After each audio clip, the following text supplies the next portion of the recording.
I'll admit all the people, and then Andrea, you can start.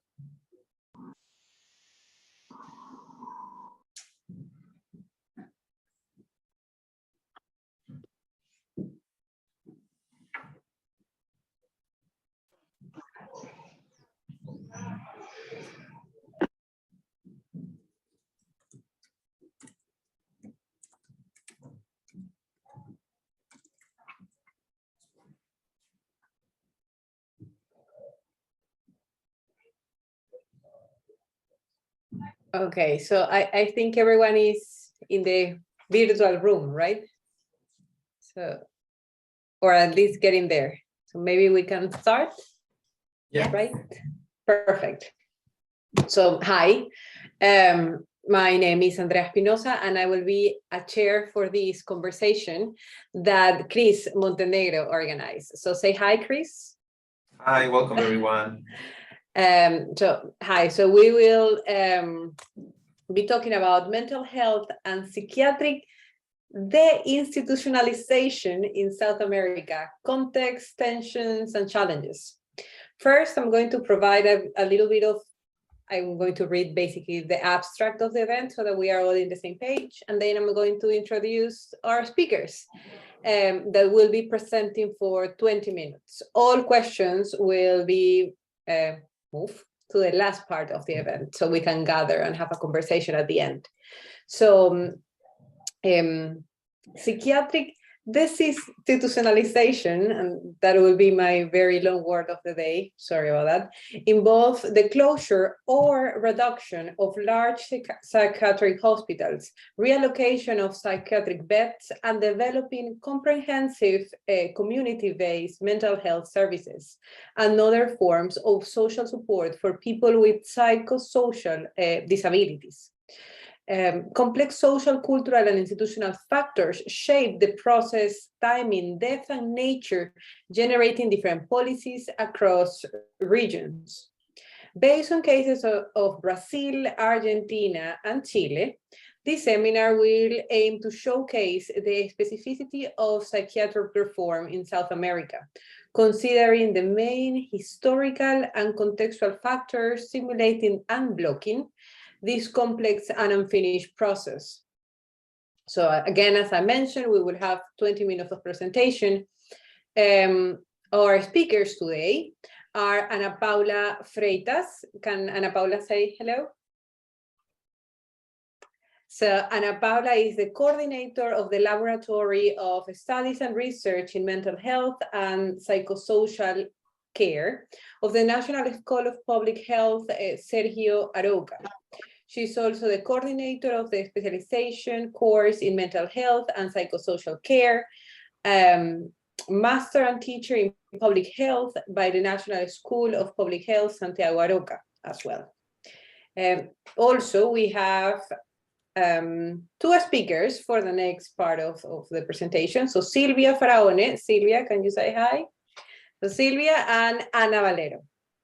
They will be presenting together. So Silvia is the coordinator of the Grupo de Estudios sobre Salud Mental y Derechos Humanos, so the study group of mental health and public and human rights.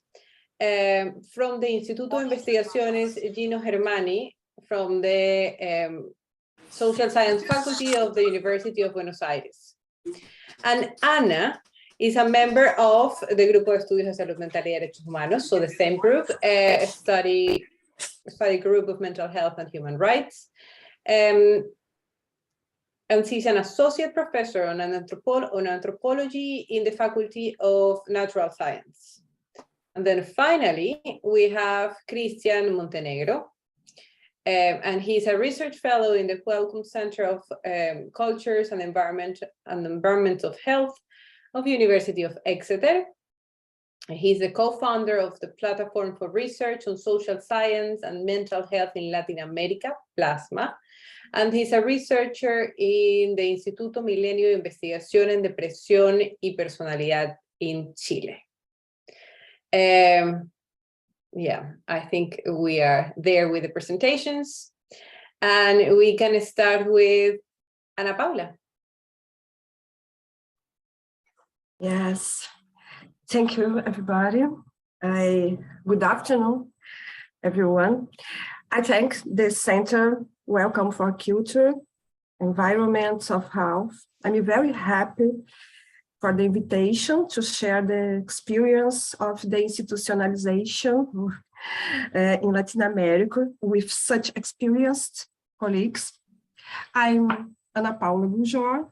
I'm a psychiatrist and currently the coordinator of a research laboratory at Escola Nacional de Saúde Pública, Sérgio Arouca, that is a unity of FIOCRUZ, Oswaldo Cruz Foundation in Brazil.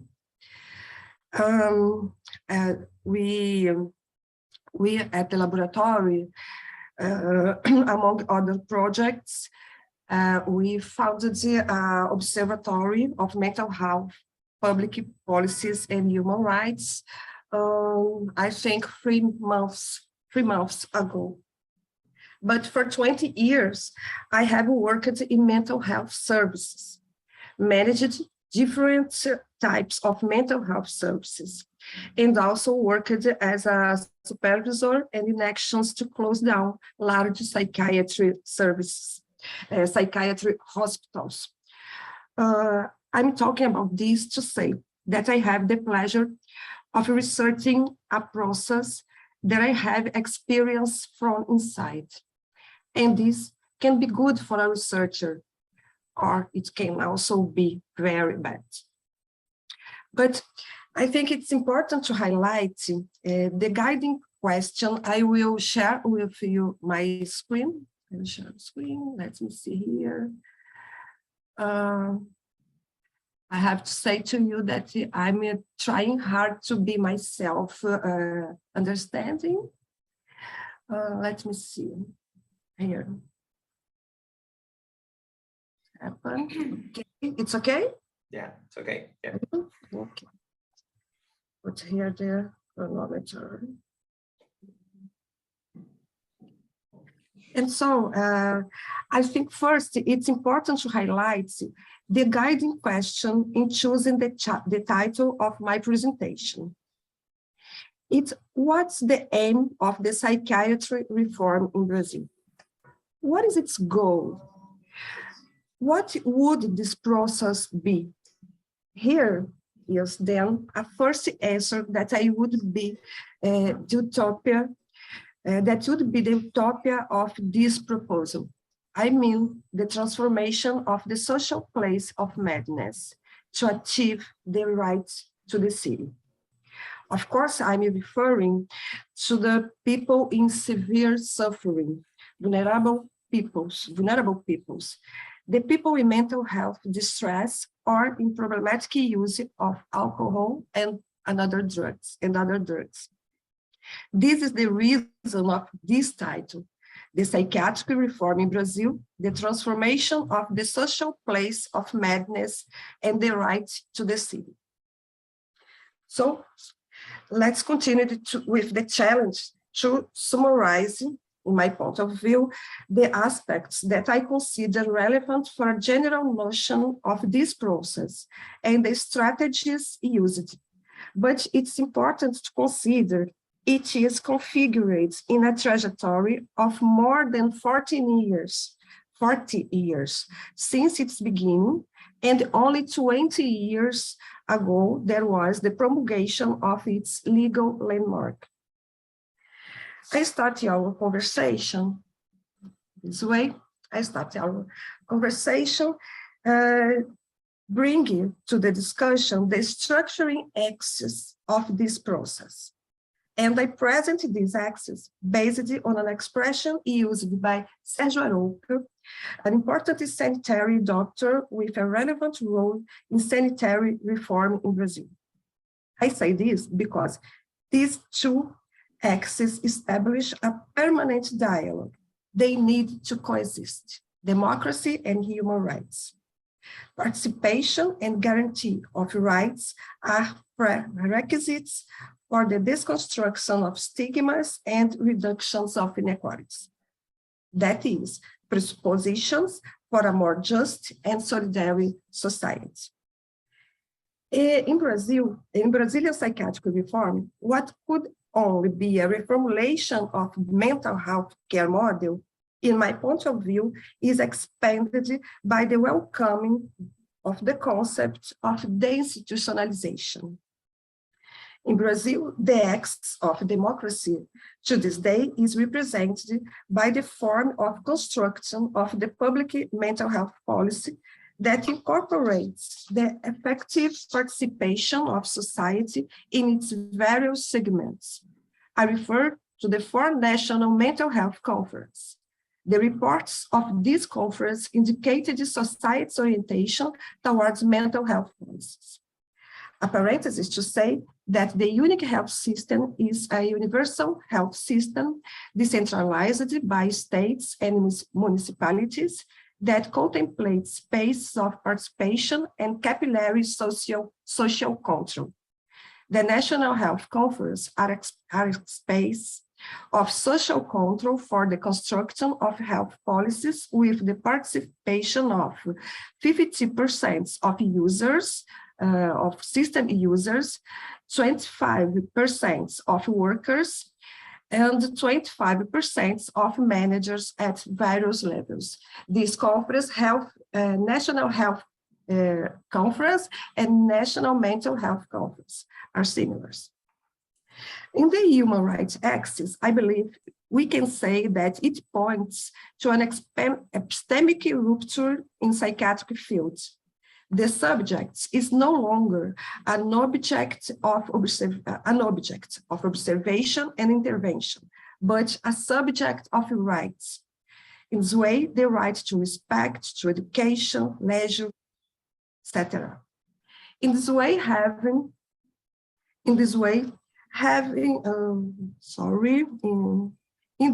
the right to respect, to education, leisure, and work. Having as guideline for care, freedom, the construction of protagonism, and this dialogue with democratic participation, but also with the subjectivity, autonomy, and social inclusion.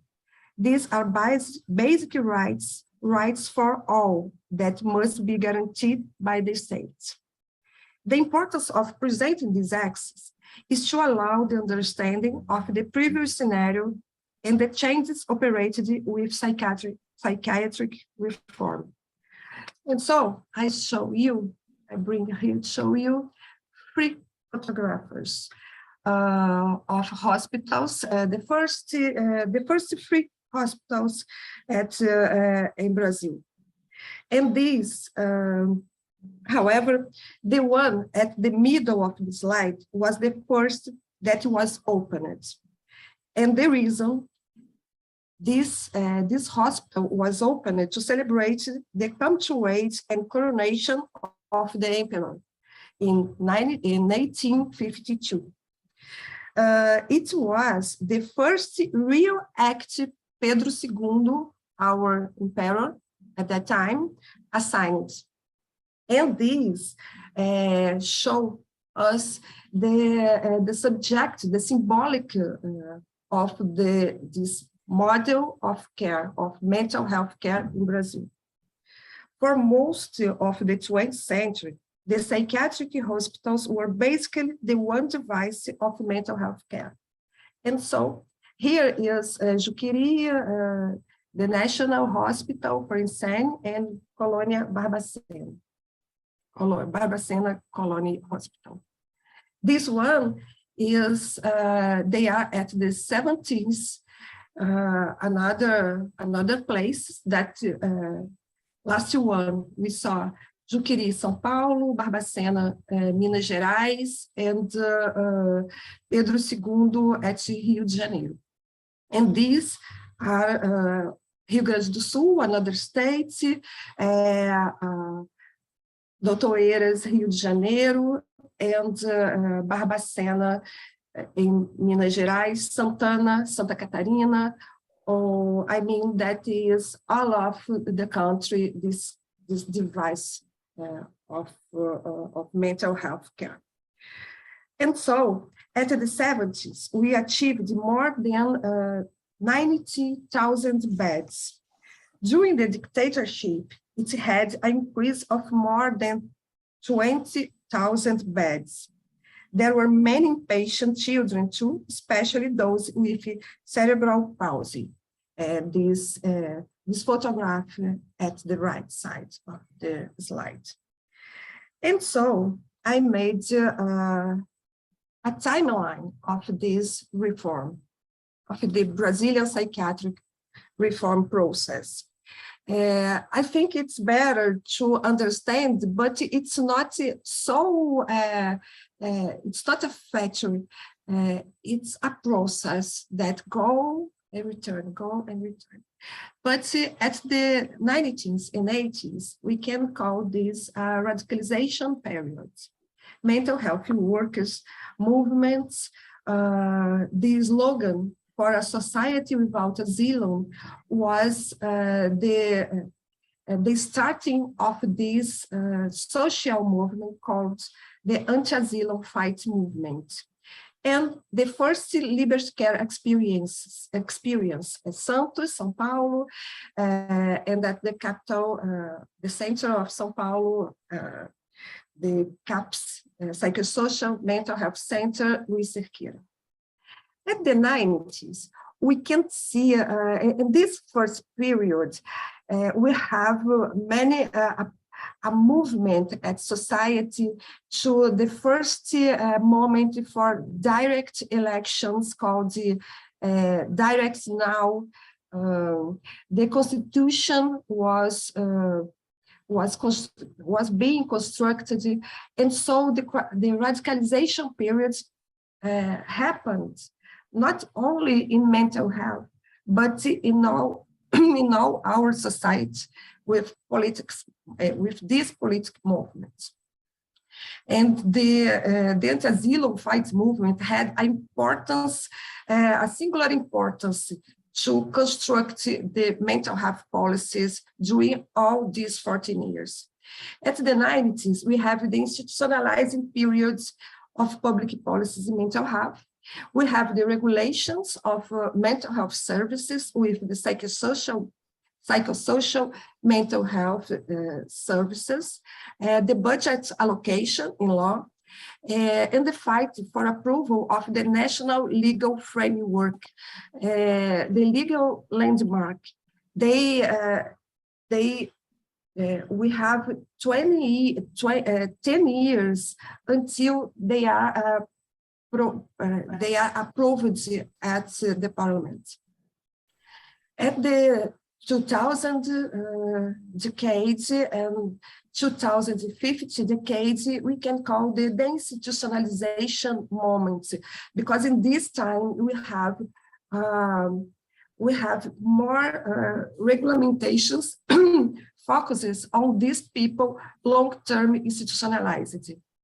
In this period, we have the approval of the law, the landmark, the legal landmark, that is the first in Latin America to be approved, a law that say about the rights of the users of mental health system.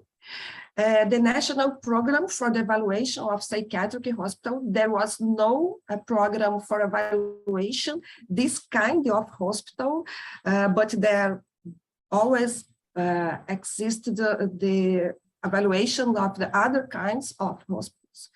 But only this decade it happened in Brazil. A program called De Volta para Casa, a back home, more or less back home, that is a monthly income to help people survive outside the institution, the hospital, and was constructed the regulamentations and expanded the psychosocial care networks. We call these HAPs. We have important beds reductions in all hospitals. I will show you after.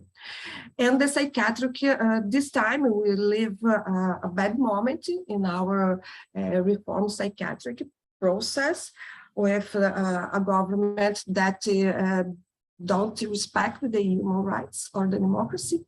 And we have important problems with the legislation, the policy, alcohol and drugs policy is in risk, really.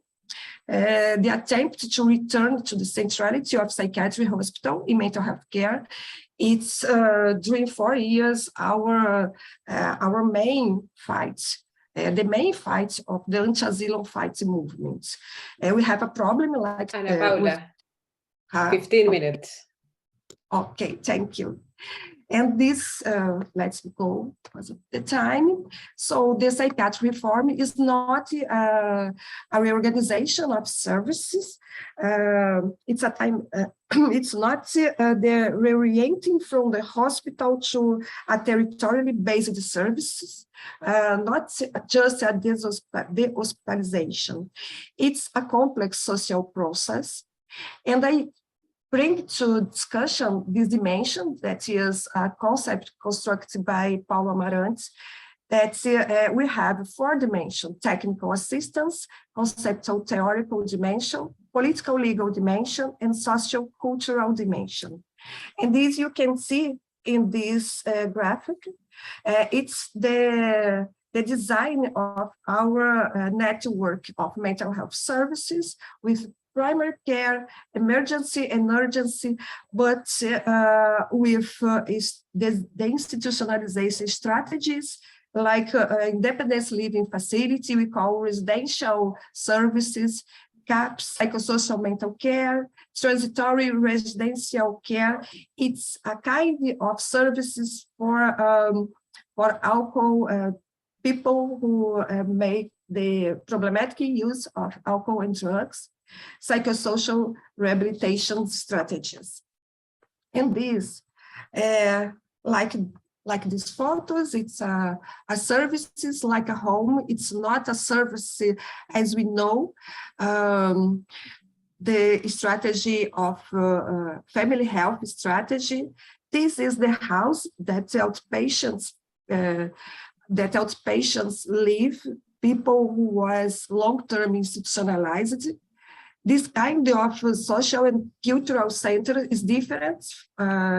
If you're thinking about a service, a mental health service, there are no doctors, but try to make people interact each other and with the community.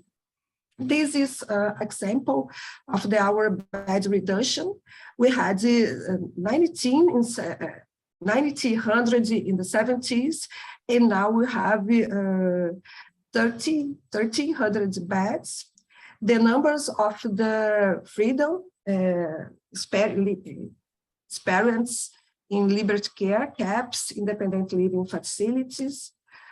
This is numbers of our alcohol and drug services.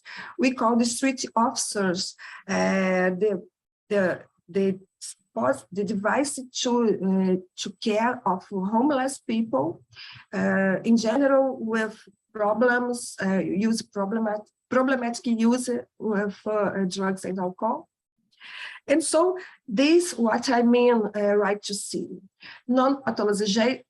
pathologization of life, a reorientation to a person-centered care instead of focus on the disease, the changing of social understanding of mental health problems, that stigma of dangerousness and incapacity, the changes of the social imaginary about madness, and this with these strategies you are seeing here in these slides.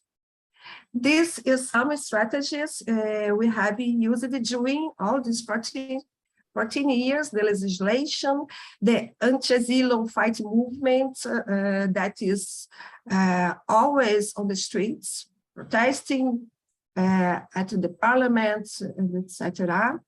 This is a photo of a meeting with the National Council of Rights, of Human Rights, the senators, the parliaments, the senators, and all year we have a day called a day of the anti-asylum fight day. And so now we have a week. It started a day, and after a week, and now it's almost a month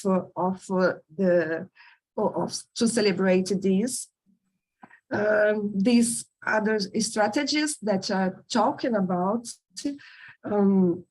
we need to use this rehabilitation, what we think about the psychosocial rehabilitation, the protagonism of the users, income generation, associativism, workers' cooperatives, and this is example of that. This is a group that they are artists that it's not a therapy. They are a group of musical and make their shows. Carnival block doido é tu. It's like crazy is you. The name. Our cooperative.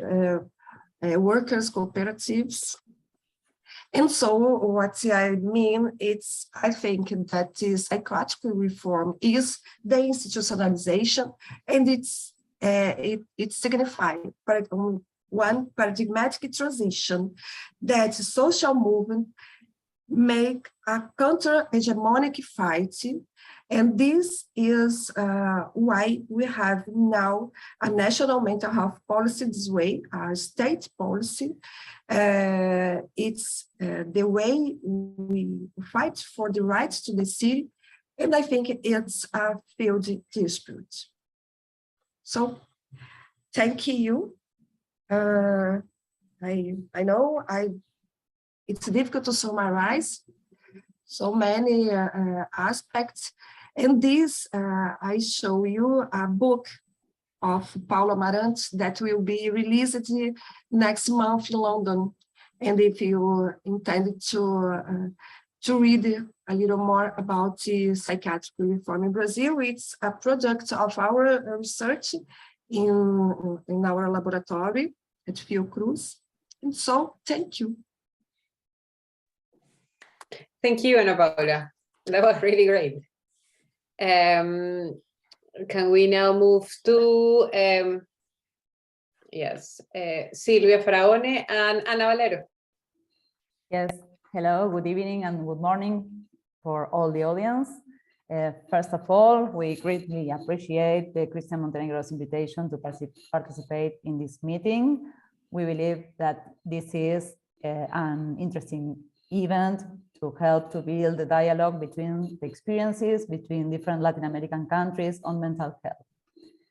The title of our presentation is, I want to share my, here. Can you see? Yes.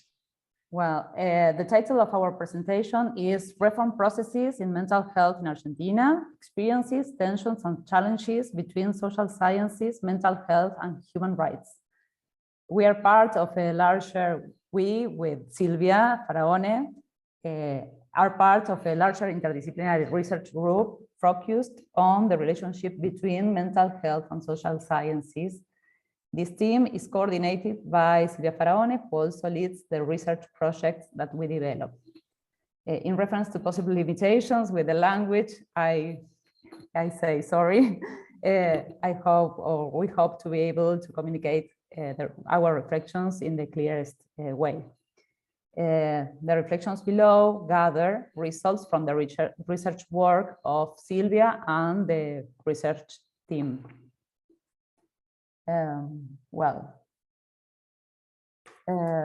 This presentation is framed in an articulation between social sciences and mental health.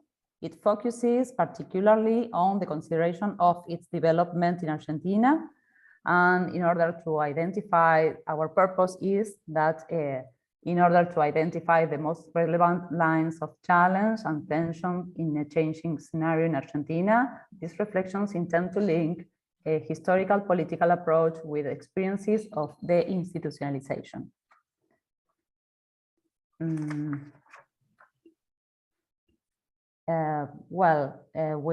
Our argument follow three main nodes.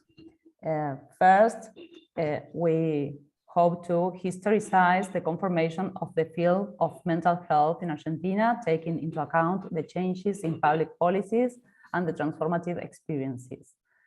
Second, we want to recognize the background, scope, and implications of the regulatory change produced from the enactment in 2010 of the National Mental Health Law 26,657.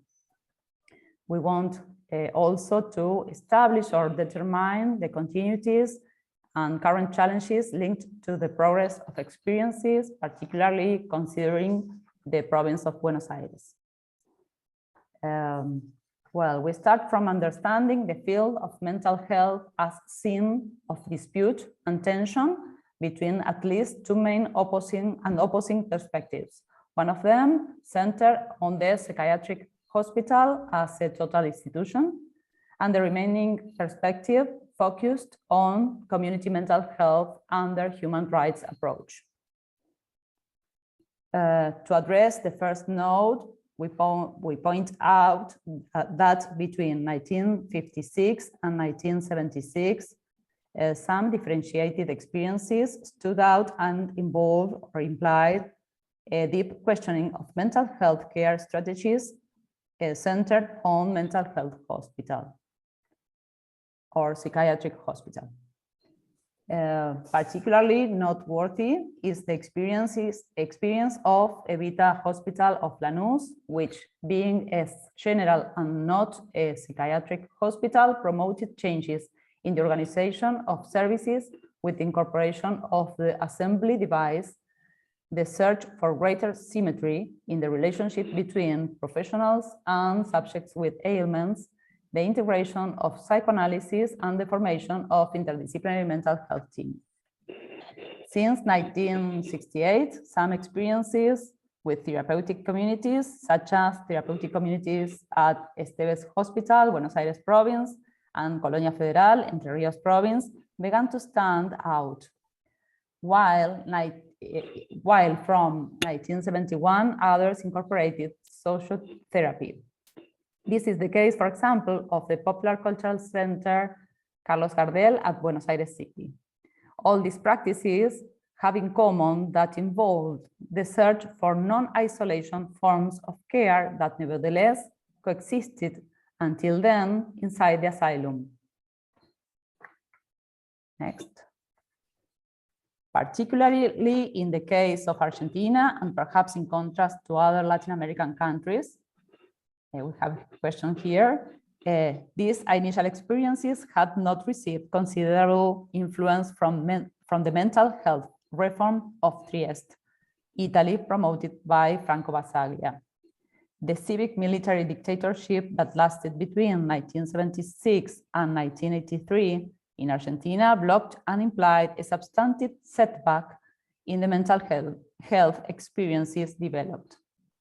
With the recovery of democracy in 1983, a period began characterized by the development of public policies at the national level and the transformation in the training of professionals, especially from the creation of the interdisciplinary mental health residency program. This period enjoyed strong technical and political support from the World Health Organization. In this framework, transformative processes were initiated in some provinces, among which the province of Rio Negro stood out in particular. As the most relevant issue during this period began the transformation within the asylums. The experience developed in the Rio Negro province was highlighted by the definitive closure of the asylum institution, the implementation of a strengthened community work, and the practice of hospitalization in general hospitals.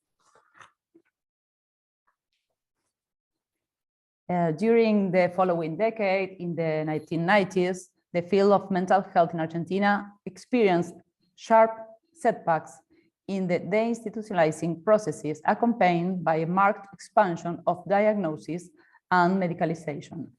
Paradoxically, also, throughout this decade, the province of Rio Negro experienced one of the greatest transformations in institutional policies. With the beginning of the new millennium, the relationship between public policies on mental health and human rights became closer. Until then, human rights organizations had been closely and exclusively involved in the search and claim of the reappearance of the 30,000 detainees alive who disappeared during civic military dictatorship, and the restitution of the children of the disappeared, to their families. Particularly during this decade, human rights organizations became a leading actor in the decade of the 1990s. In the beginning of the new millennium. Particularly during this decade, the new millennium, human rights organizations became a leading actor in the field of mental health. Together with international actors, the participation of these organizations in the previous legislative debates led to the sanction of the National Mental Health Law in December 2010. As a consequence, the recognition of the institutional reality of the asylum as a context that violates human rights was reinforced. As we have told, the enactment of National Mental Health Law took place on December 2010. The main strength of this regulation consisted of compliance, that first of all, that compliance is mandatory in all public and private areas throughout the country. The National Mental Health Law conceptualizes the subject who suffer as subjects plenty of rights. This law presumes that capacity of the suffering subjects instead of assuming the restriction of their legal capacities as a direct consequence of the disease status, provides a system of guarantees and protection of the rights of people with mental illnesses with respect to the condition and prolongation of hospitalization, reconceptualizes mental health and illness as opposed to the concept of disease as an exclusively biological problem, introduces interdisciplinary team as a main actor in the therapeutic process, prohibits the creation and psychiatric hospitals and establishes the closure and transformation of the existing ones, reformulates the criteria that guide to hospitalization as a practice of restrictive use, establishes the guidelines for the creation of a network of mental health devices to replace those centered in the psychiatric institution, such as halfway houses, day hospital, cooperatives, and assisted housings. Few years after the enactment of the National Mental Health Law, the Civil and Commercial National Code was reformed.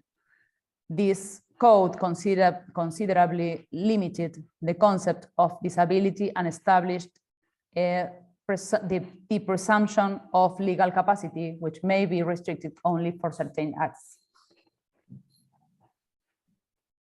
Although the National Mental Health Law incorporated a very important break in the mental health care model, its implementation has only been partial, heterogeneous, and substantive progress has yet to be achieved throughout the country.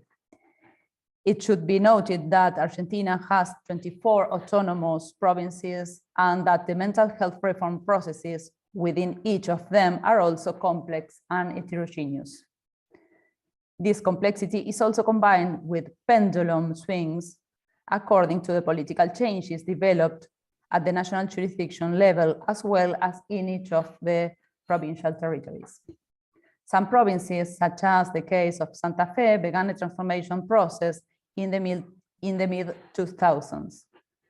This province developed a seedbed spread of community devices and achieved a reduction of hospitalizations in the 3 monovalent institutions it has. One of these institutions became a general hospital. In addition, the definitive closure of the psychiatric unit for incompetent patients was achieved in one of the maximum security prisons. To this end, a set of coordinating actions are developed between health and judicial sectors. An innovative point of the Santa Fe experience was the incorporation of lawyers as an integral part of the interdisciplinary mental health teams.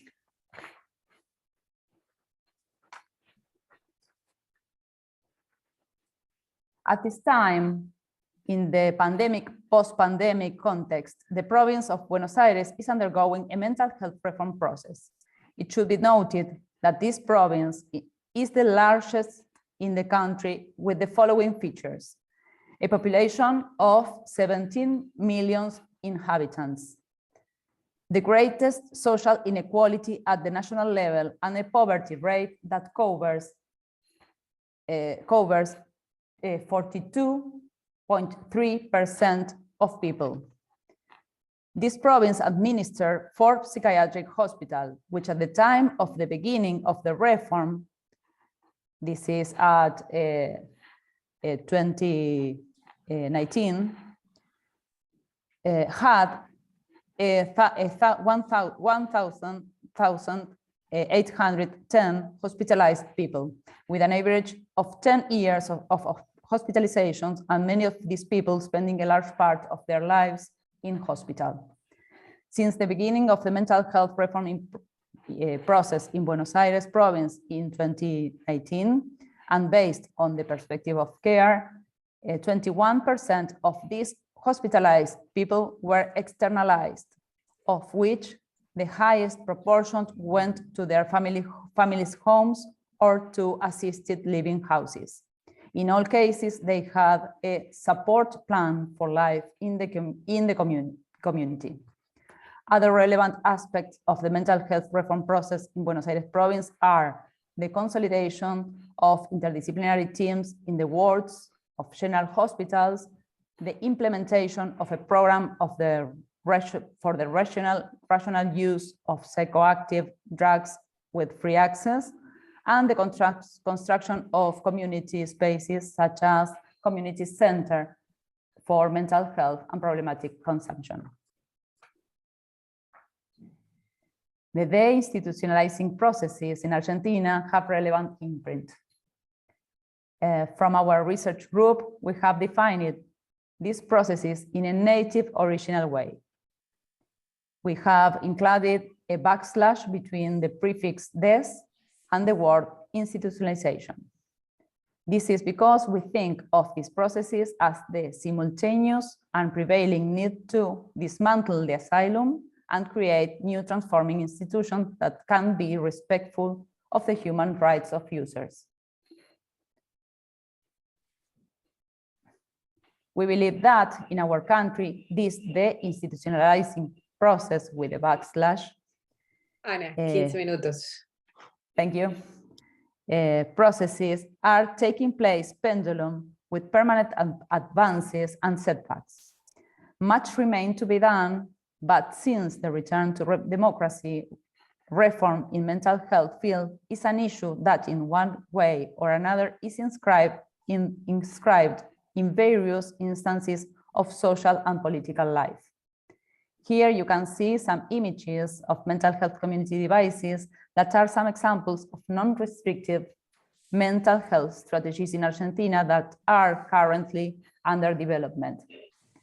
Cooperative of food producing, a carpentry cooperative, a bar administration, artistic production workshops, a radio production between several or different experiences.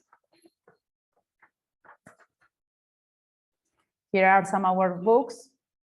As final words, we hope that you have found our presentation first understandable and second also interesting. Thank you so much for listening to Andrea and Paula and all the audience. Sylvia and I are very pleased to have shared our reflections with you, and we remain open to questions and comments. We thank Christian especially again for the invitation to this meeting, and we and our research group remain available for future dialogues. Thank you so much.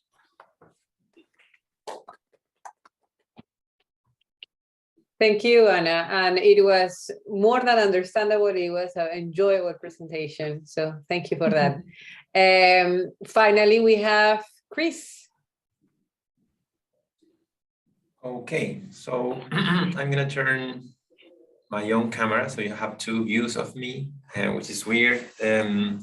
Well, I want to say thanks to Anna and Ana Paula and Silvia for their presence and for their ability to synthesize a lot of information. I'm going to try to do the same for the case of Chile.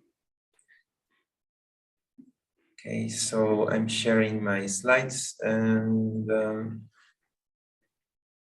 okay, so this talk is entitled Psychiatric Deinstitutionalization in Chile between Democracy, Community, and Neoliberalism. And it's always interesting to hear more about the cases of Brazil and Argentina and to notice the differences and the similarities and how certain processes are shared while others are very unique to each place. So, well, as we understand, psychiatric deinstitutionalization involves, sorry, I'm setting my timer, involves the replacement of or progressive substitution of isolated long-term psychiatric hospitals with residential units located in the community for those who continue to need them. At the same time, it involves the introduction of mental health services in the general healthcare network, including primary, secondary, and tertiary care. The historical emergence of deinstitutionalization is linked through various causal paths to different situations. On the one hand, the conditions and consequences of World War II, particularly, the transformations and advances achieved by psychopharmacology,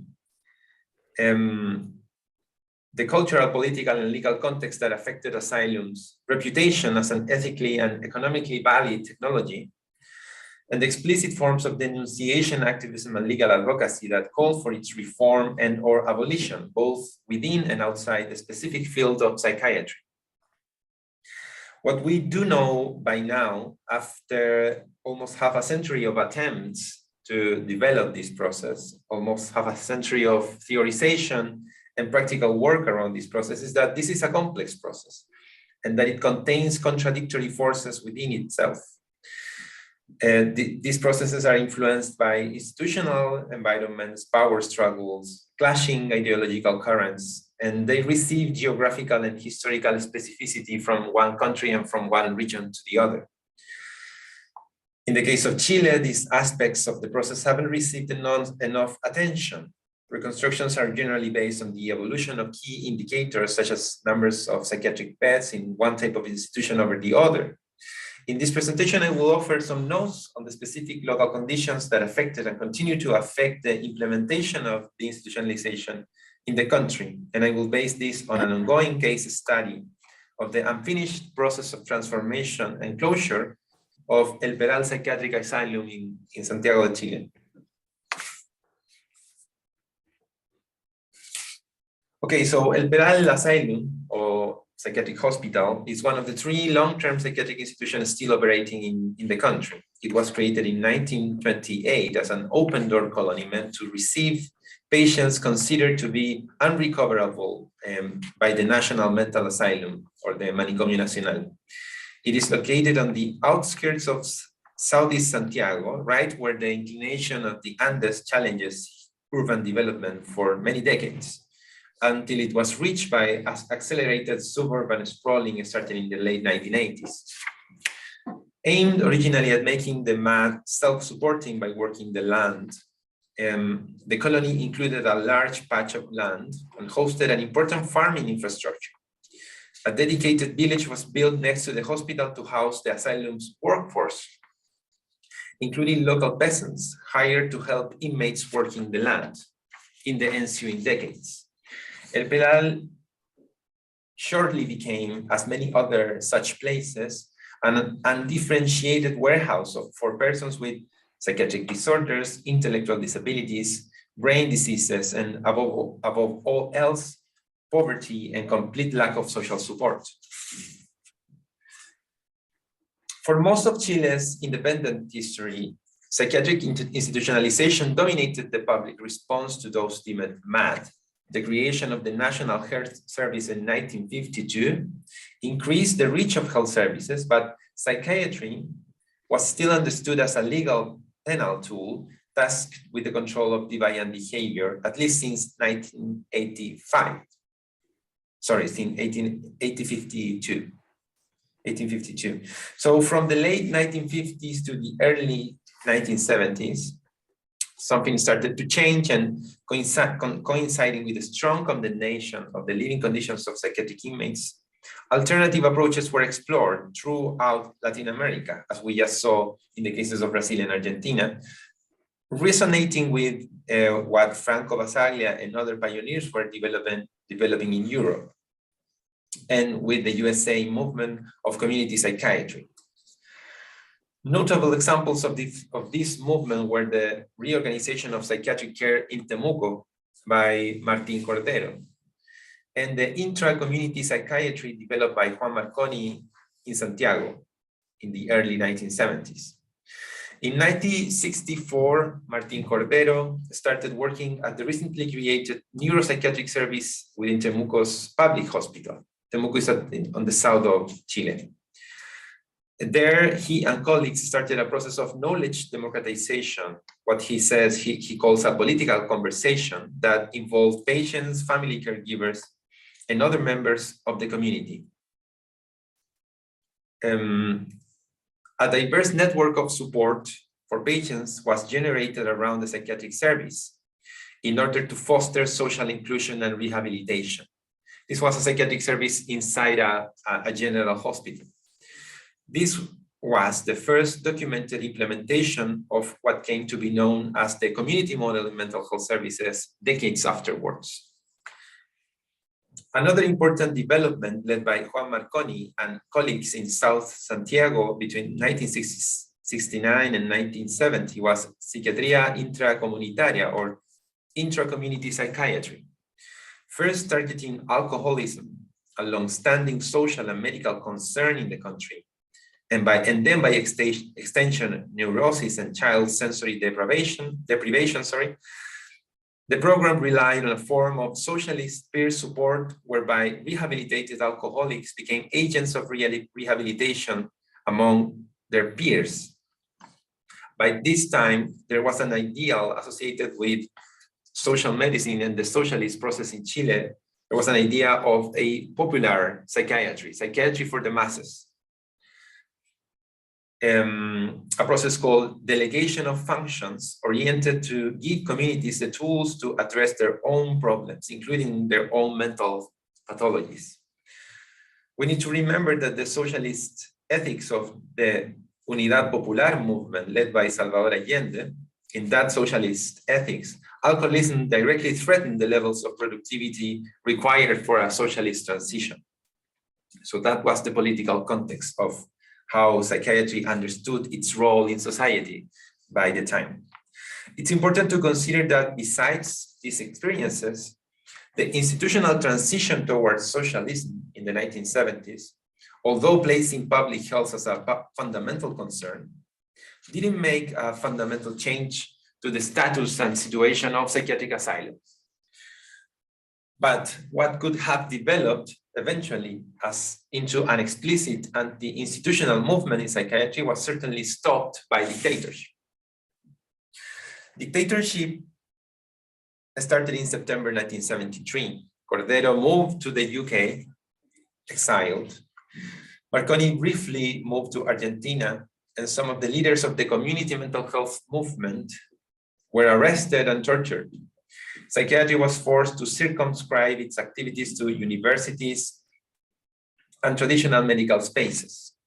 Following the Cold War doctrine of national security and the thesis of the internal enemy, military authorities actively repressed the widespread political mobilization that accompanied the triumph of socialist Dr. Salvador Allende. For the authorities, community-based mental health work was nothing but left-wing political organizing.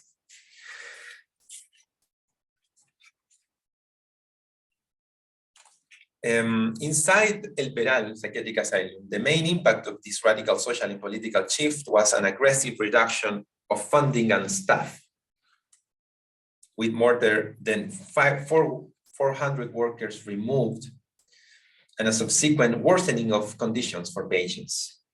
The authoritarian regime exacerbated the ethical vacuum in which institutional psychiatry existed, with no legal accountability, no coordinated interest or advocacy by grassroots organization, and no media attention around the abhorrent situation of patients.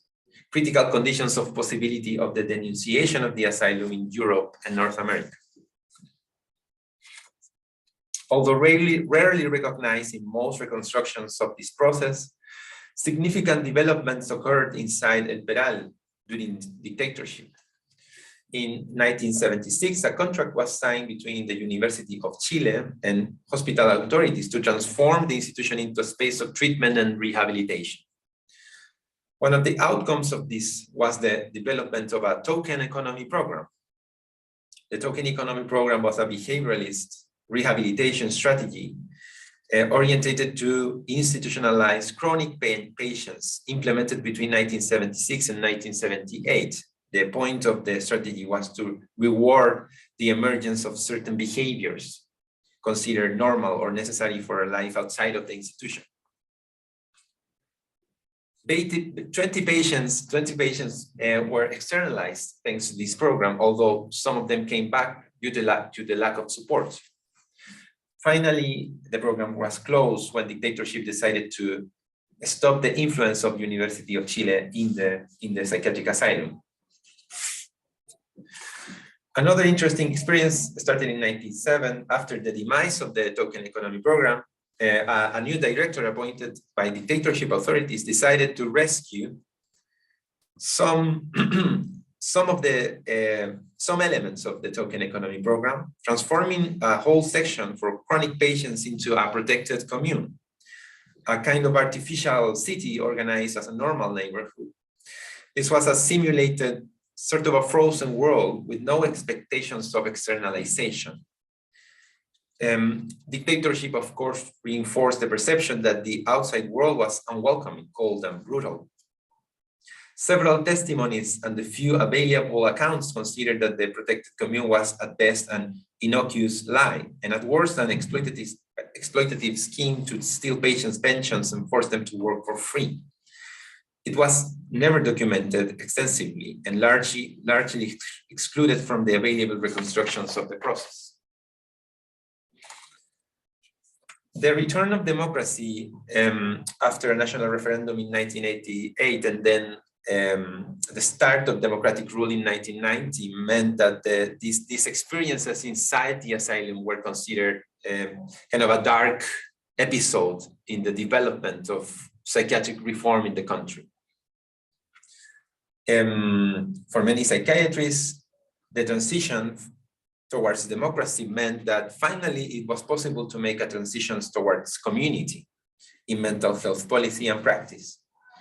The high hopes and expectations around community explain to this day the enormous ambiguity of the concept of community, loaded with images of belonging and harmony, but also as a response to the trauma that 17 years of dictatorship made in the social fabric of the country.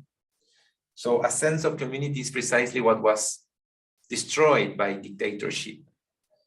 But this was the community towards which the rehabilitative efforts were pointing at.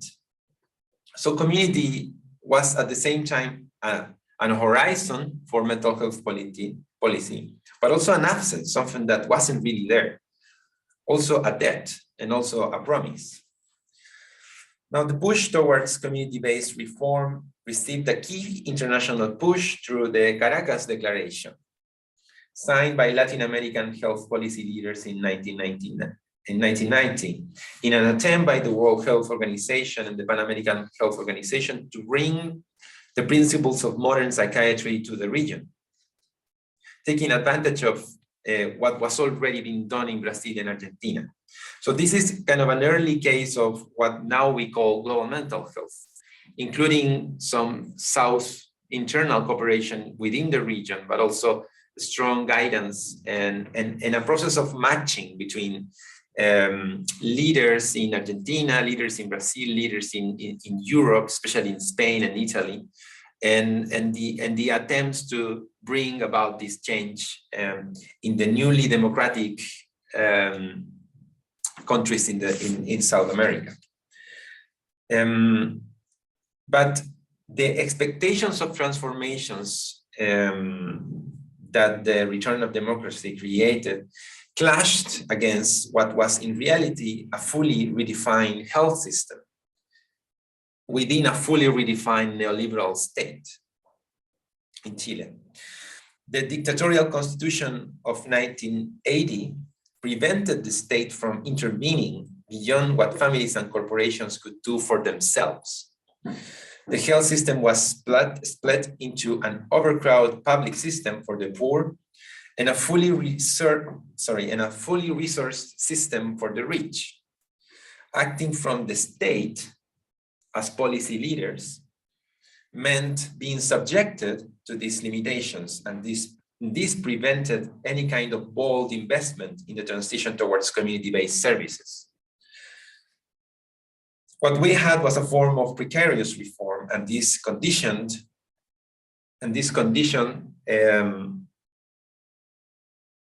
prevented a stronger transformation. Now, it should be said that there was a strong reduction in psychiatric beds, and there was a large development of the large availability of mental health services through the normal healthcare system, and also through specific supports in the community, just as in the case of Brazil and Argentina.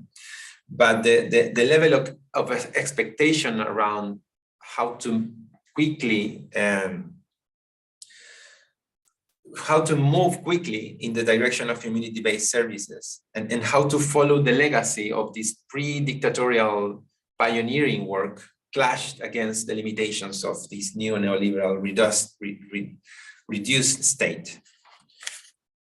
So that's part of the context of where one needs to situate psychiatric reform and psychiatric deinstitutionalization in a country like Chile. Now I would like to choose one of the probably most formidable barriers to the process of psychiatric deinstitutionalization in the country.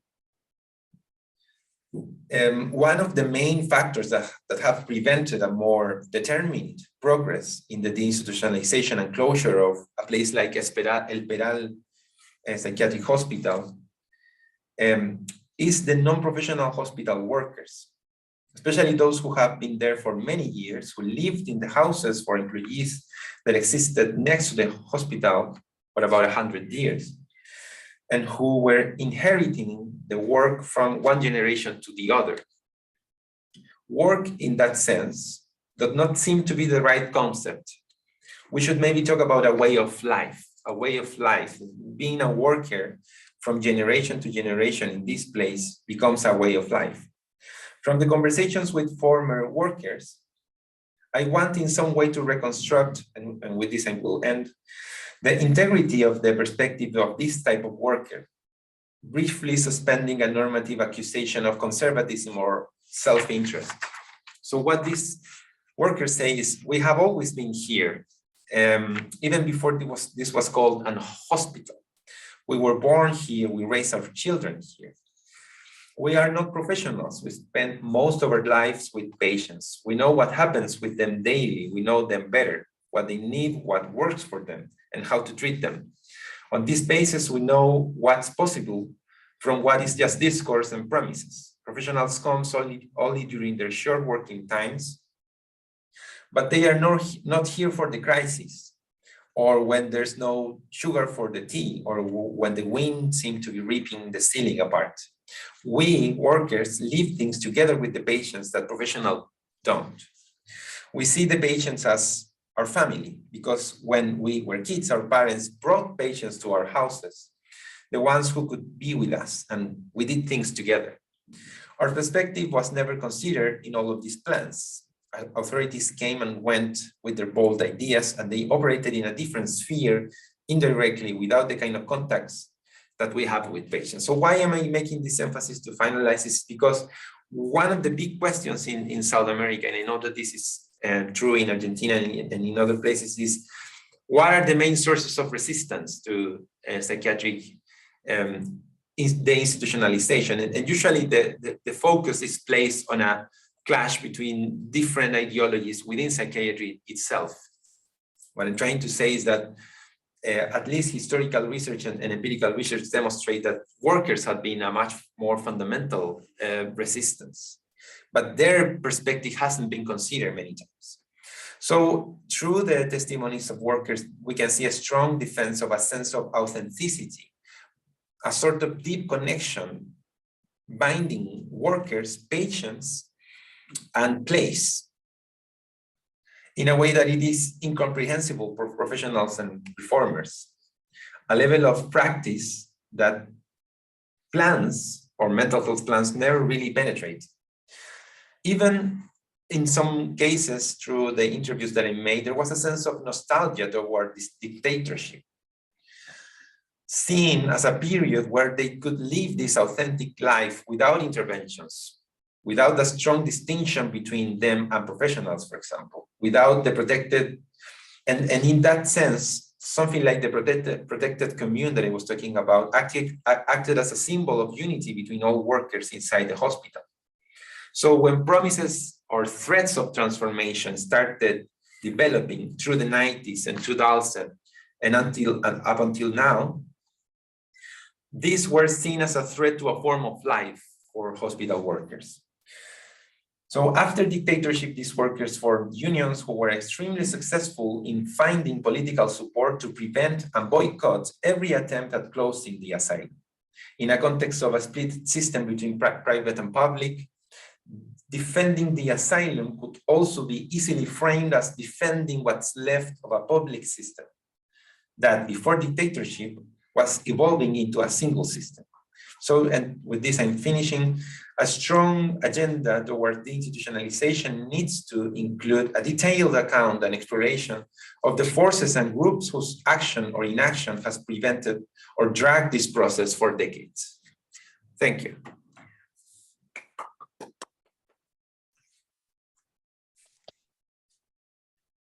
Well, thank you, Chris, for organizing this and for your presentation. I think we are in that moment when we want to allow or encourage people to ask questions. And for that, we also wanted to say that we are taking questions in Spanish or English, and we will translate. And the other way around as well. So if our presenters want to give their answers in Spanish, we will translate as well. So it will be slow, but it aims to be clear as well. So, okay. Chris, maybe you want to start with some questions just to warm up? Yeah. Or I also have some questions. Yeah, go ahead if you want. Okay, I will be very selfish and I will have some questions.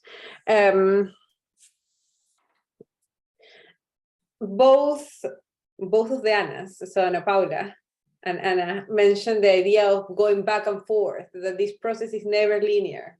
And it has so many, here and there, back and forth, and very much related to political movements, the political times and funding and so on. And I wanted to know a little bit more of this process of back and forth. And in the last, 20 years, which are the forces that have been putting obstacles to these process.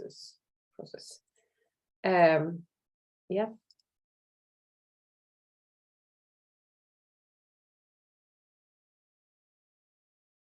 Who will start?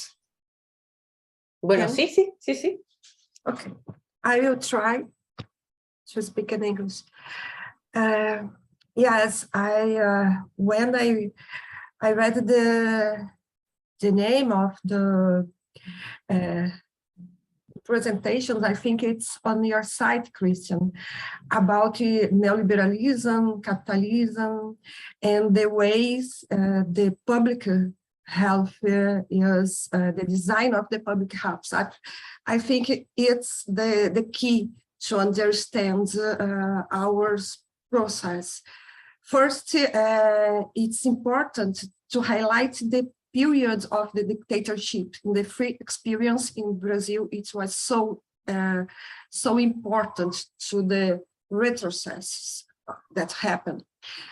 Brazil in this period have increased the important increase of the beds, psychiatric beds, because of a way to deal with public health. It was focuses on the private system. It was public, but the government pay for the private service to give the beds for people. And so this is the design at that time, the dictatorship time, and the movements, the unions, the student movements was tortured and go away from Brazil or died. And this was important for us to understand that at that time, the communitary movements was the start movement to question the way of what was happening. This go to a sanitary reform movement that changed the way to see the public health, thinking about not a minimal state, but a reductional state, but a universal state with rights for all, and that guarantee this right to public health. And first, your question said about the actors. The actors are the communities, the movements, the unions, the mental health, the anti-asylum fight movement is composed not only by the workers, mental health workers. At the beginning, yes, but after they gather with the unions, the society, the intellectuals, the universities, and this made this movement as well. It's not a corporative movement. And nowadays, it was important. This movement is important during all time, but nowadays, mainly in this moment, we can see that the dictatorship, but now we are not at a dictatorship, but we are in a government that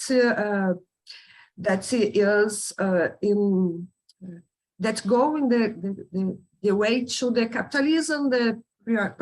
They see the public health as a cost.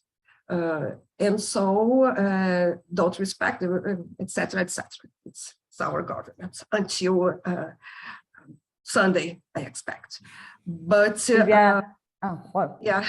Sorry. But I think this is important. And now we have defense, the public defense, the public ministry, the legislative as friends in this fight. We have legal instruments to go to the justice and fight for our rights. I think it's this is I think this is how we can go on now. Thank you, Anna. And Anna, the same question was for you, but maybe I can also pick a little bit of the last point of the other Anna, because she mentioned the idea of the law, and you put a lot of interest in the idea of lawyers as allies. And maybe you can talk also a little bit about that. Sorry, allies? Aliados. Aliados, okay. Silvia will answer in Spanish. Yeah.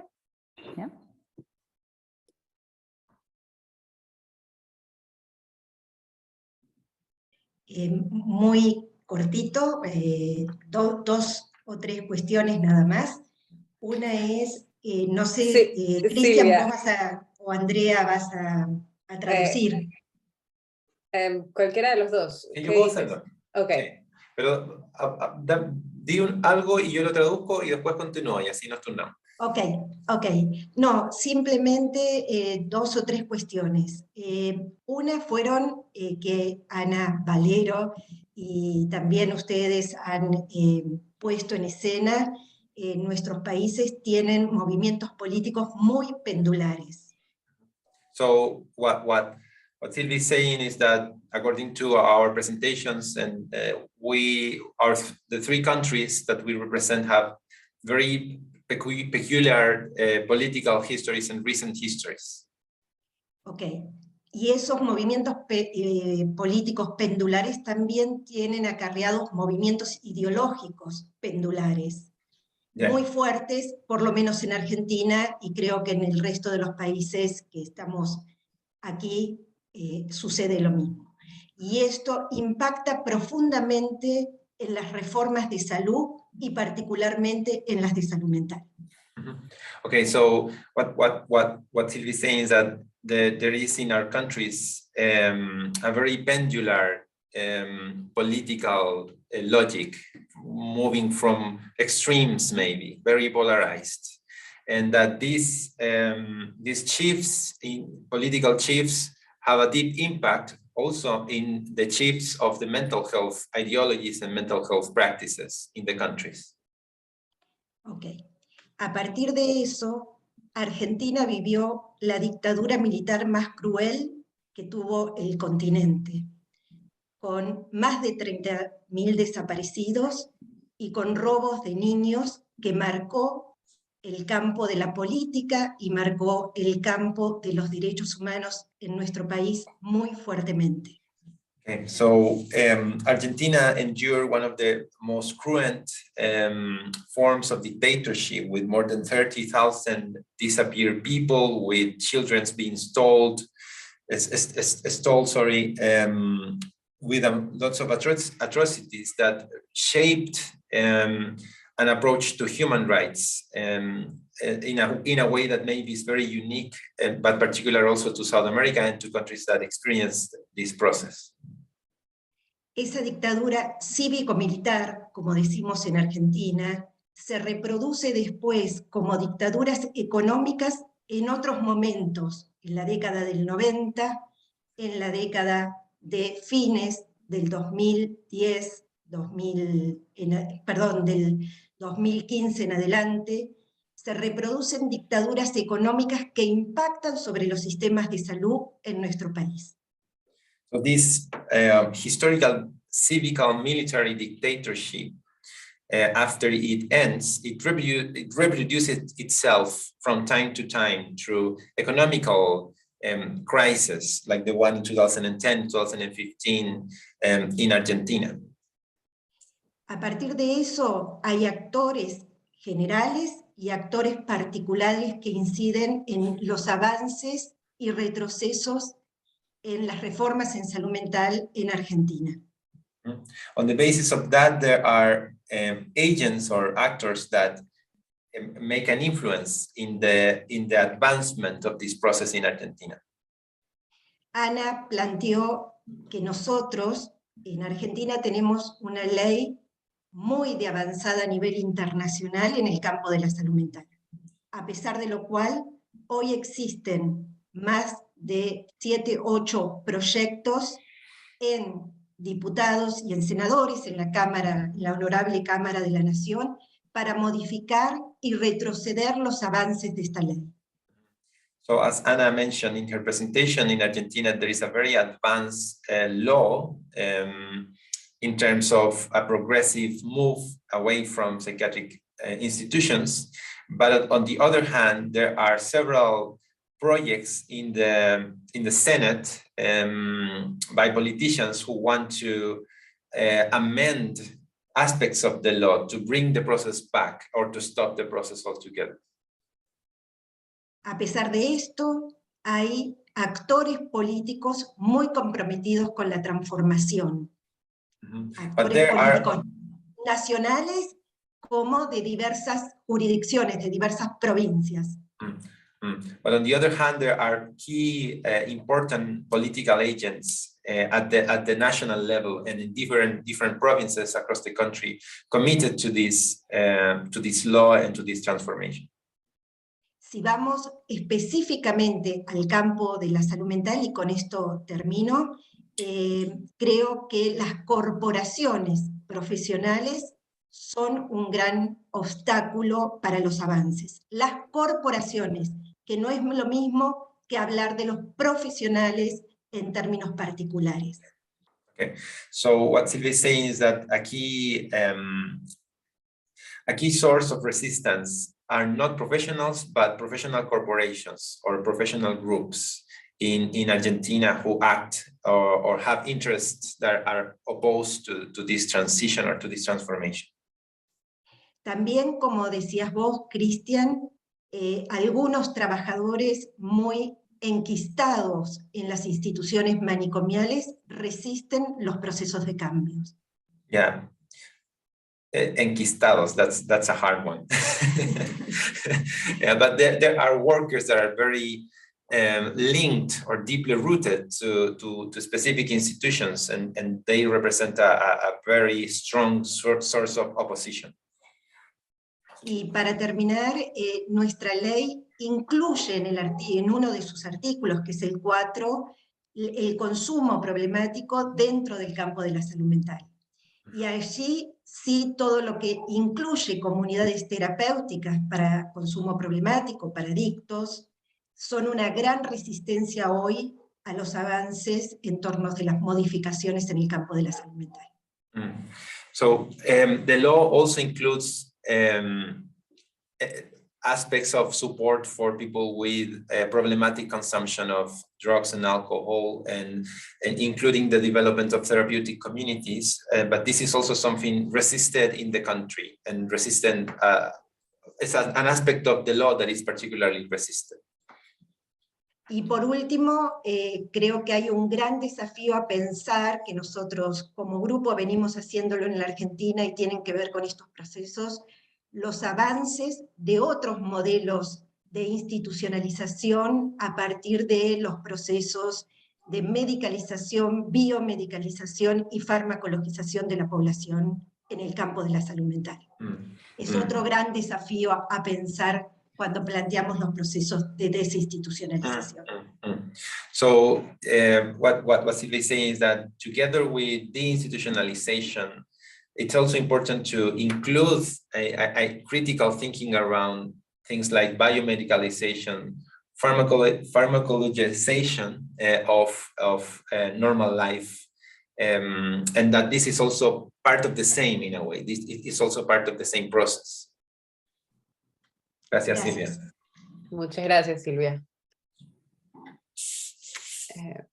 So can I, we have some minutes.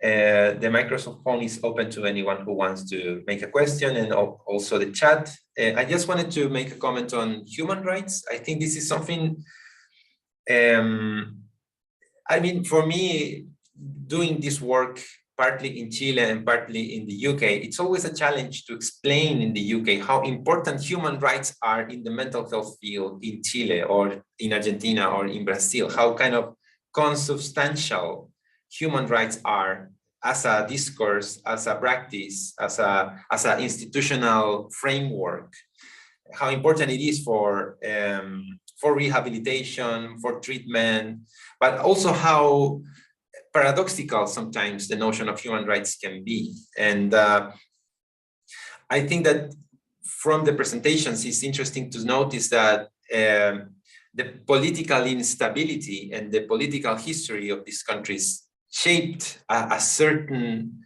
idea of human rights. And for a while, also in Chile, and similar to what Ana was saying in Argentina, for a while, human rights practitioners and human rights-based movements were more concerned with the outcomes of the political trauma of dictatorship than with mental health. And this is the same in Chile. For many people working on human rights, they started more as grassroots organizations resisting tyranny during dictatorship, and working more with the disappeared, with people being tortured.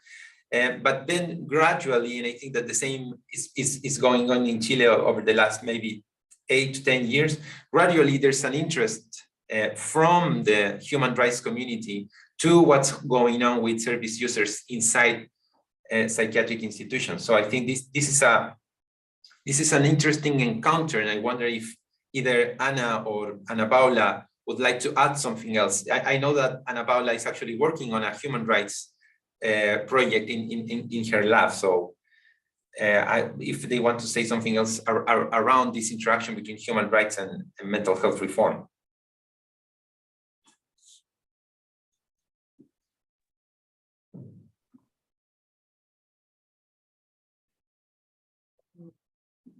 How can we do? We waiting to Jessica called you, or can I answer you now, Christian? Let's take Jessica's question. Let's take Jessica's question. Yes, go Jessica. Thank you. Sorry, I don't want to interrupt that question, but it was a question really for Christian, and it was building on a bit what you said about the UK context, because I know you mentioned, and I'm sorry, I've forgotten the name of the activist who came to exile in the UK, but I was just thinking about whether he had any kind of encounters with the mental health system here in the UK, and any thoughts in terms of the parallels. And perhaps it doesn't have the same kind of parallels in terms of political context, but also for you working here in the UK, and actually whether any kind of similar processes can be applied, or if it's just too different a context. And I thought it was interesting what you said about the kind of defense of the institutions, defense of public health systems. And perhaps that's such a strong thing here in the UK. I work in NHS mental health care, but I think it can be perhaps sometimes that defense of the NHS could be a defense of institutionalization of mental health. So I was kind of wondering about your take on the kind of parallels, if there are any, and also of the, the man who went to exile. I'm sorry about them forgetting the name. Yeah, okay, thank you. Okay, so I think we can go with Ana Paula and Ana, and then I can go to address what Jessica just said.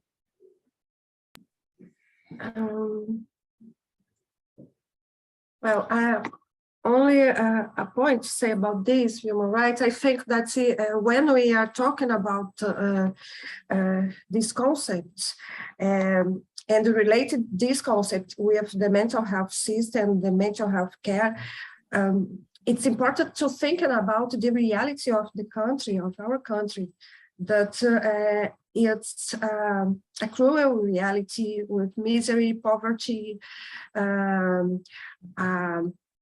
sex, reduction of the access of always rights, the guarantee of the rights, education, health,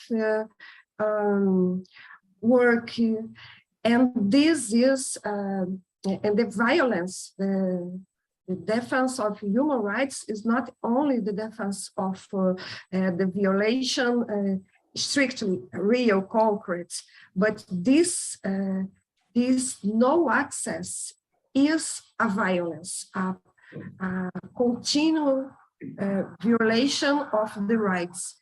And in this way, I think the activists of human rights are in permanent dialogue with mental health system and mental health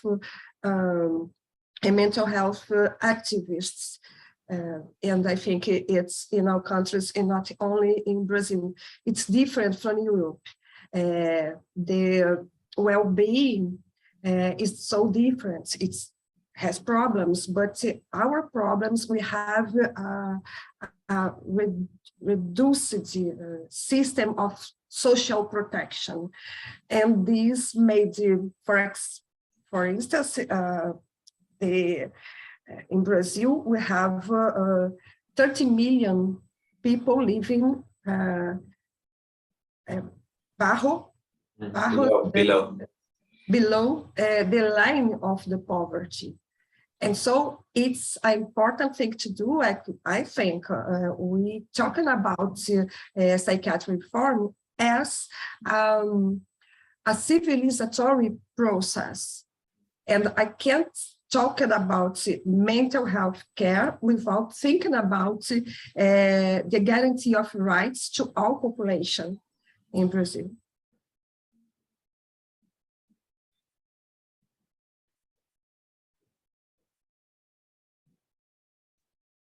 Okay, Ana, I don't know if you want to add. Okay, thank you. Sí, Ana o Silvia, ¿querés vos? Sobre derechos humanos en Argentina y la vinculación con salud mental. En Argentina los movimientos de derechos humanos se vinculan fuertemente a la última dictadura cívico-militar. Allí surgen un montón de movimientos sociales, madres de Plaza de Mayo, hijos de desaparecidos, familiares, son todos movimientos muy importantes vinculados a los derechos humanos. Okay, so what Silvia is saying is that during the military dictatorship in Argentina, there is an explosion of different social movements and groups, including Madre de Plaza de Mayo, like internationally known human rights groups, but at that time, in that period. También están las abuelas de Plaza de Mayo. En este marco, a partir del año 2000, la Universidad Popular de Madres de Plaza de Mayo abraza la causa de salud mental y crea el Congreso sobre Salud Mental y Derechos Humanos. Por primera vez ahí hay una hermandad muy fuerte entre estas dos instancias. So in the year 2000, the Abuelas de Plaza de Mayo Popular University and their movement embrace the cause of human rights in mental health in a explicit kind of a symbolic movement of alliance between the human rights movement and the mental health transformation movement. Ese congreso, que es de la Universidad Popular de Madres de Plaza de Mayo, no de abuelas, de madres,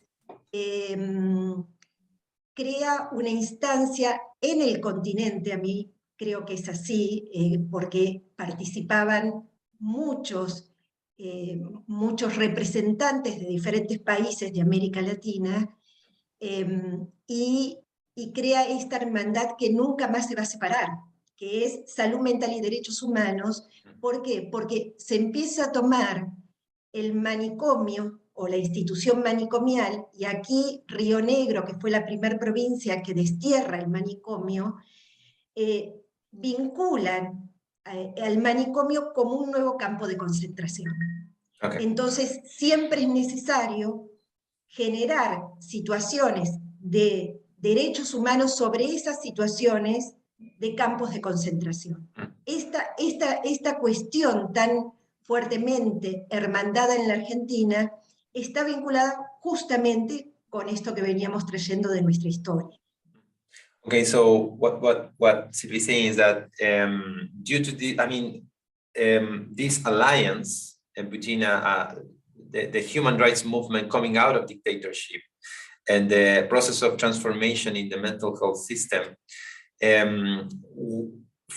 due to this alliance, the psychiatric asylum is framed as a concentration camp, as a space of torture, and therefore as a space of human rights violation. And it is this framework that, in a way, joins these two movements together.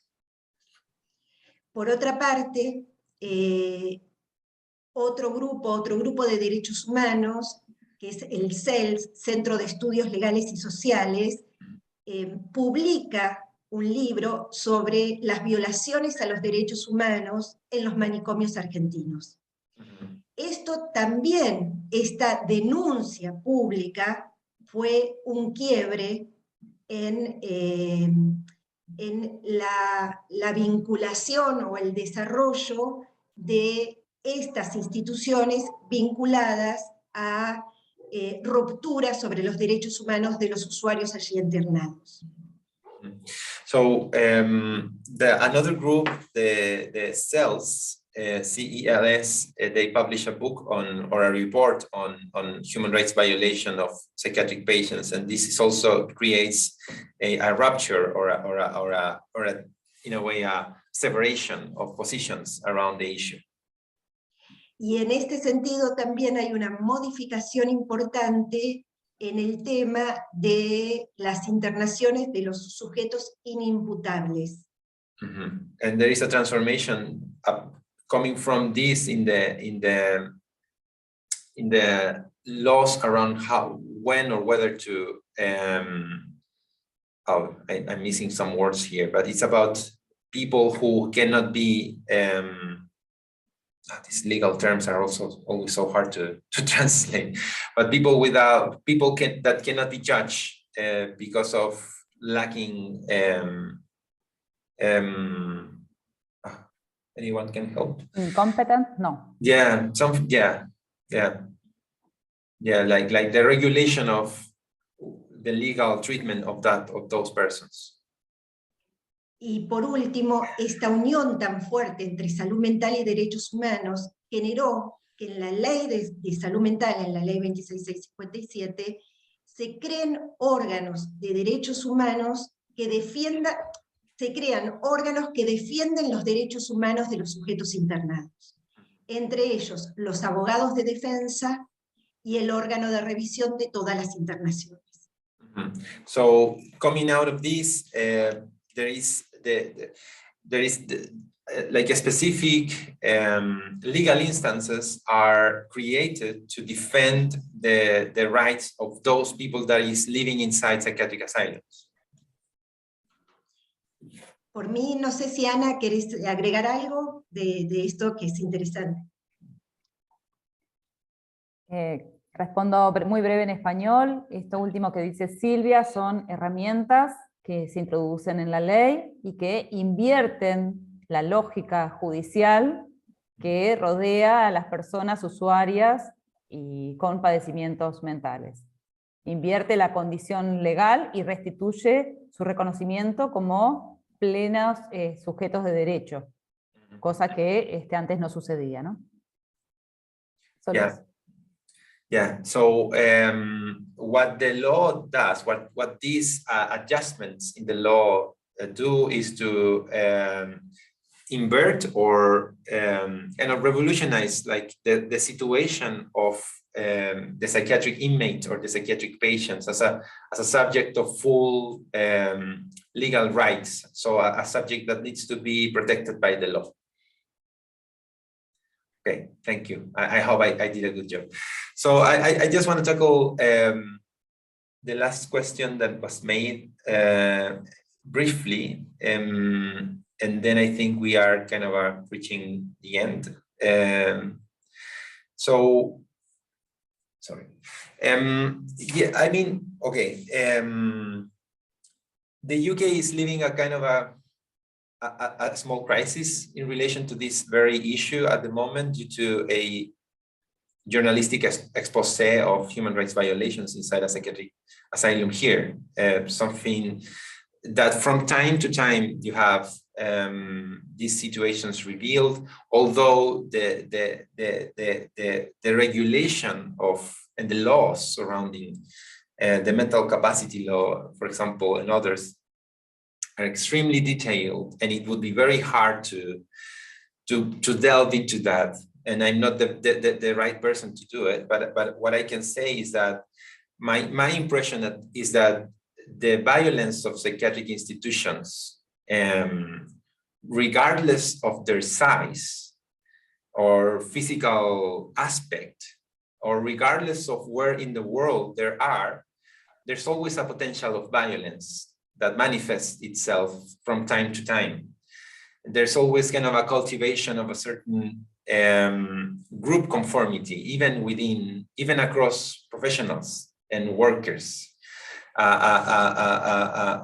Group conformity in the sense of slowly starting to accept bad treatments, bullying, manipulation, as part of what is normal in this kind of context. So this is something that is kind of very hot at the moment because of what happened in this BBC Panorama show.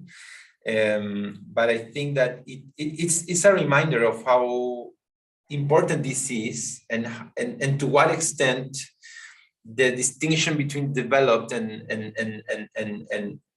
or high income, lower middle income countries, it is important. It makes a difference. As Paula was saying, there are welfare systems still operating.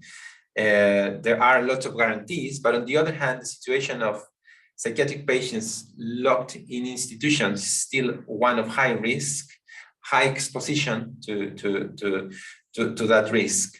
Now, regarding Martín Cordero, this Chilean psychiatrist that lived in the UK for almost 15 years, he was one of the first that came back to Chile as soon as it was possible to do it safely, and starting to try to close down the El Peral Psychiatric Asylum, even when nobody was really thinking about something so radical in 1990, because the democracy was just recovered. There was a lot of fear.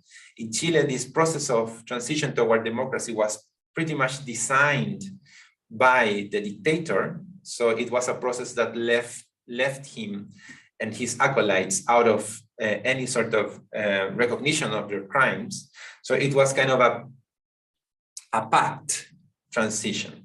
So there was a lot of fear at the time, and Martín Cordero, who came from the UK and learned about the system here, he wanted to bring a lot of the ideas, and he even invited people like Douglas Bennett and other famous social psychiatrists from the UK to go to Chile and to see what was happening and to try to bring and develop things. So this is kind of an interesting story in itself, but I don't want to go too deeply into that.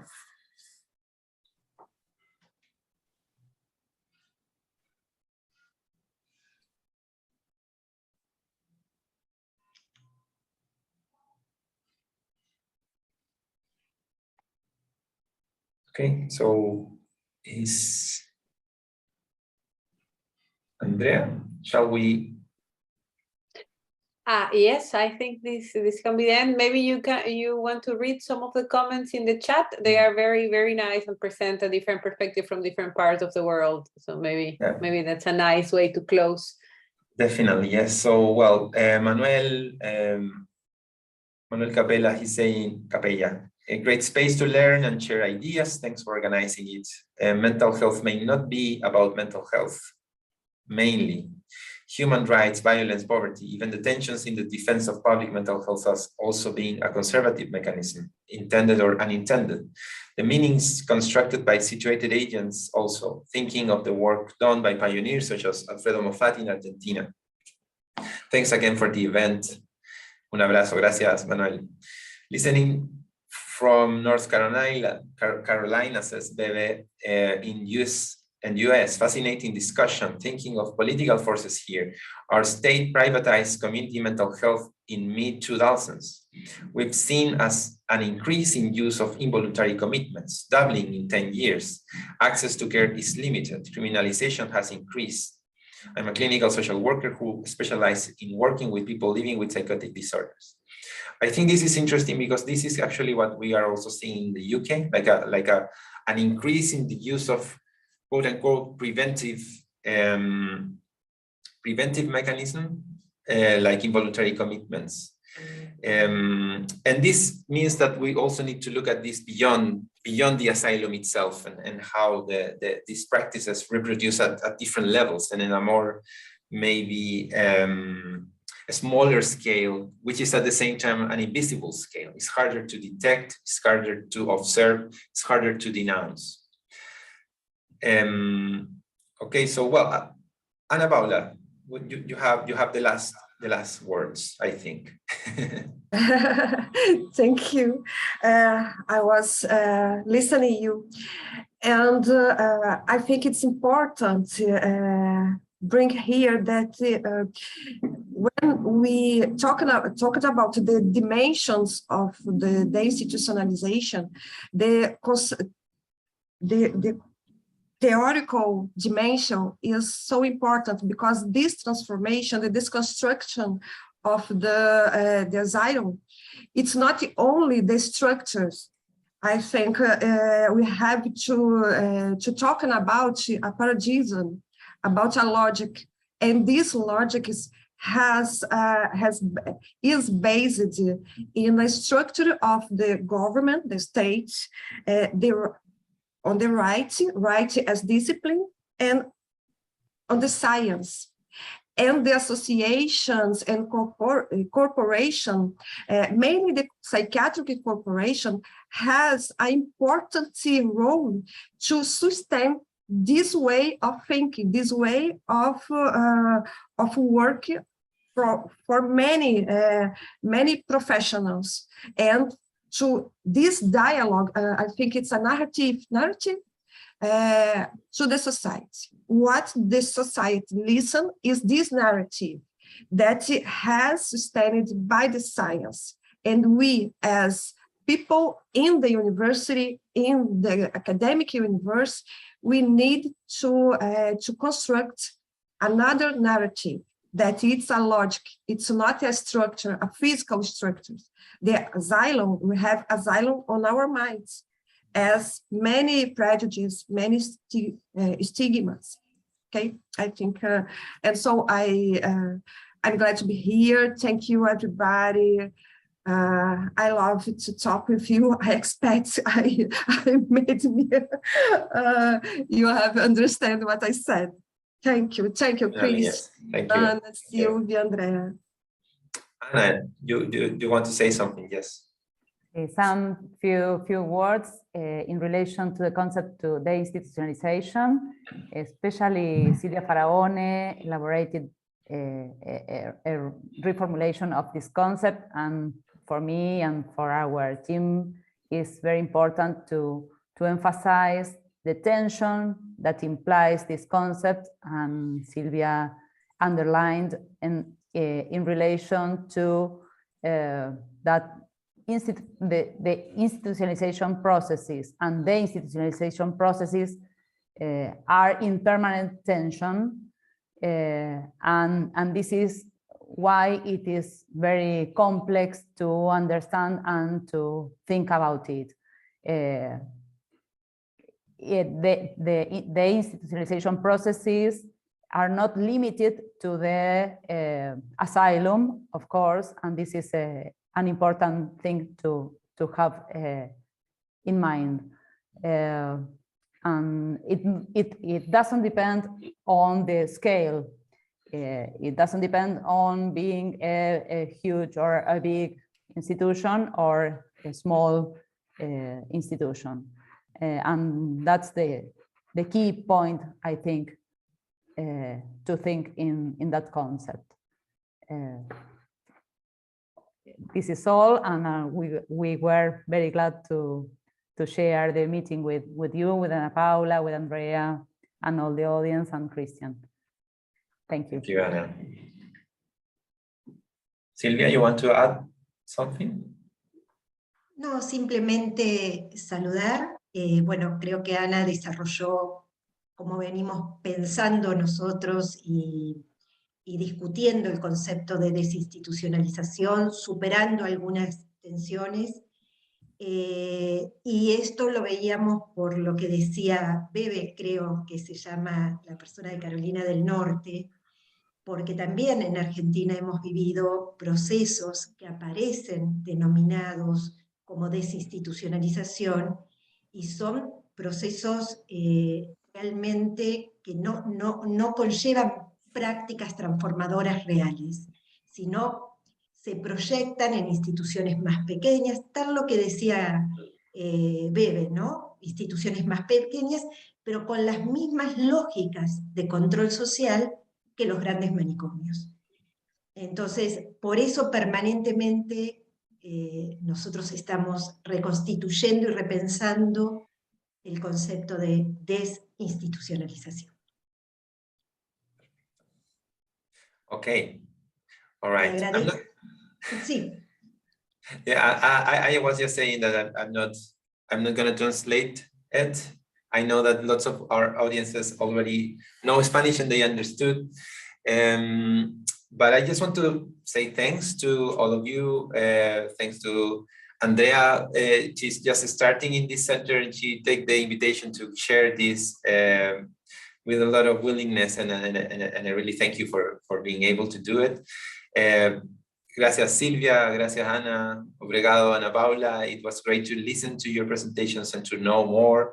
I think that it is very important to bring together voices around this issue and trying to break this notion that South America only has to learn from other places, and to see to what extent we can actually teach a little bit back and participate in the construction of new models and new trajectories for this in many other countries. So it's always going to be a little bit messy. We had a bit of Spanglish, we have a bit of a combination of languages, a kind of a Babel sort of situation.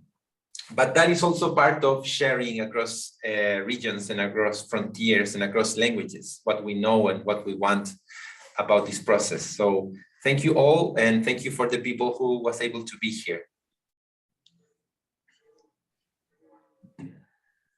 All right. Bye. Bye. Thank you. Bye-bye. Thank you.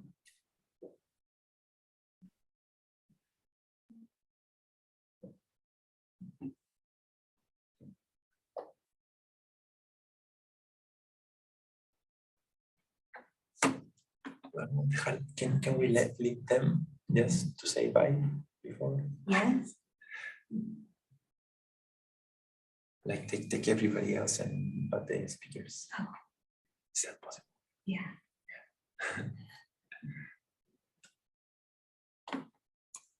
I see. Okay. Ciao.